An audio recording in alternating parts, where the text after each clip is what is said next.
वंदे मातरम। आज सुबह से शुरू हो जाएगी नवरात्रि का पर्व। अब यहाँ पर ये बात आती है, जो छोटा सा संदेश, लेकिन मुझे लगता है कि इन युवाओं को, जो मेरे देश के हैं ना, हम सबको जानना ज़रूरी है।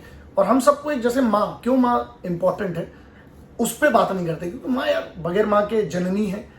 और लेकिन हम जो क्या कहते हैं, जननी जन्मभूमिश्च स्वर्गादपि गरीयसी। मैं अगर बात करता हूँ ना, मेरे लिए जो सबसे सर्वोच्च आएंगी सबसे पहले भारत माँ। भारत माँ के बाद वो माँ जिनने मुझे जन्म दिया, और तीसरे नंबर पर मेरी श्रीमती जी जिनने मेरे बच्चों को जन्म दिया।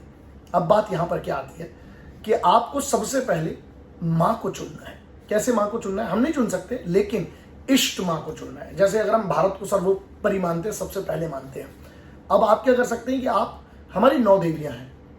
आपको मैं ये नहीं बताऊंगा कि आपको कौन सी देवी चुनना चाहिए, लेकिन आपके कार्य के हिसाब से, आपका जो कर्म है, और एक चीज और है, आपके जो भी नंबर है 1 2 3 4 सब, नंबर 1 सूर्य है, नंबर 2 चंद्र है, जो भी आप इसको समझिए।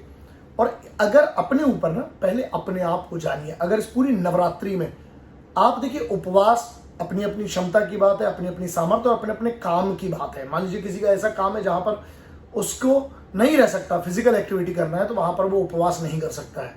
लेकिन उपवास सिर्फ इस बात से नहीं होता कि आप भूखे रहना, उसके साथ जो नियम आते हैं वो होना चाहिए।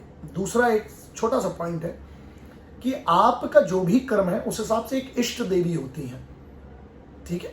अब इष्ट देवी कैसे, उदाहरण के तौर पर शस्त्रों से, जो शस्त्र के संबंध जो चीजें होती हैं, वहां पर माँ महाकाली लगेंगी, काली चामुंडा माई वहां पर। उसके बाद माँ त्रिपुर सुंदरी का अपना एक अलग है, माँ कालरात्रि का अलग है, माँ गौरा माता अलग है।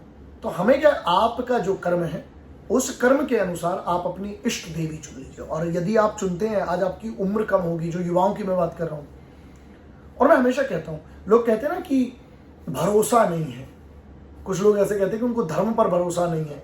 तुमने अपने बाप का डीएनए कराया है? नहीं, भरोसे पे दुनिया चल रही है, क्योंकि आपकी माता जी ने कह दिया कि ये जो घर में रह रहे हैं आपके पिताजी हैं, तो आपने अपनी माँ पर भरोसा किया, वरना आपने अपने पिताजी का डीएनए नहीं करवाया होगा, टेस्ट नहीं करवाया होगा। तो यहाँ क्या बात होता है, अगर भरोसा नहीं तो फिर इस पर भी करो। भरोसा है, भरोसा कैसे, आस्था। आस्था क्या होती है, यदि आपको लगता है कि आप अच्छा काम कर रहे हैं, आपको इसका अच्छा रिजल्ट मिलेगा, ये आस्था ही तो है। आप घर से क्यों निकल के जाते हैं?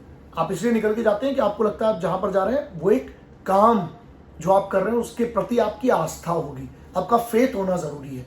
एक स्नाइपर का उदाहरण देता हूं, जब वो गोली चलाता है ना, आप सोचिए 1.5 से 2 किलोमीटर की दूरी है, वो हर चीज कैलकुलेट कर सकता है, लेकिन उसका जो गोली निशाने पे तभी लगी जब उसका फेथ, अंदर की आवाज, क्योंकि सब कुछ सिखाया जा सकता है, डिस्टेंस सिखाया जा सकता है, टेम्परेचर सिखाया जा सकता है, विंड सिखाया जा सकता है, नॉलेज, ग्रेविटी, पावर, सब कुछ सिखाया जाता है, कैलकुलेशन सिखाया जाता है, मैथमेटिक्स सिखाया जा सकता है, लेकिन उसको वो क्लिक कब करना है, वो शॉट कब लेना है, ये ना वो अपने इष्ट को सिद्ध कर चुका होता है। मतलब उसके अंतर मन की अंतर आत्मा जो होती है। तो इसलिए ध्यान रखिए, तो भरोसा करिए, अपने ऊपर भरोसा करना है तो इष्ट चुन लीजिए। मैं खुद का उदाहरण दे रहा हूं, अगर आपने इष्ट चुन लिया तो आपको कभी समस्या नहीं होगी। तो 9 दुर्गा में 9 देवियों को चुन लीजिए, पहला तो ये काम है। दूसरा, उसमें से किसी एक माँ को चुन लीजिए, और दूसरा, बाकी का मुझे नहीं पता, कुछ ऐसा कीजिए जिससे हमारी ये माँ गौरवान्वित हो, जिसे हम भारत माँ कहते हैं, और उसके अलावा जिस माँ ने आपको जन्म दिया वो, और यदि आप विवाहित हैं तो आपके बच्चों की माँ गौरवान्वित हो। यही मेरा नवरात्रि के लिए सबको बहुत सारी शुभकामनाएं। माँ का एक छोटा सा भक्त हूँ, भारत माँ का, और माँ को मानता हूँ, इसीलिए मेरी हर बात में भगवती होती है। तो मैं तो जो भी बन पाया हूँ इसके लिए वही, फिर से मैं अपनी तरफ से क्रेडिट देना चाहता था। आप सिर्फ एक करिएगा, भारत माँ को प्रणाम करिएगा इस नवरात्रि में।